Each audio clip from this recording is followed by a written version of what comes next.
அந்த கரிசலாங்கட்டியை தேகராஜன் என்று சொல்வார்.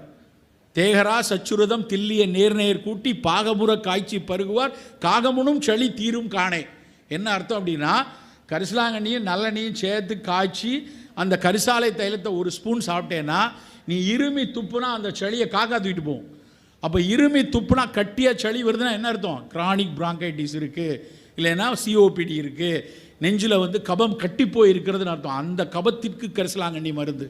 நாங்கள் கோவிட் பிரச்சனைகள் பெரிதாக ஓடிக்கொண்டிருக்கும் போது நுரையீரலின் இருக்கக்கூடிய காப்பாற்றுவதற்கு கரிசாலையை பயன்படுத்த முடியுமா என ஆராய்ச்சி பண்ணி கொண்டிருந்தோம். Subscribe Tamil Nadu Therapist for more updates.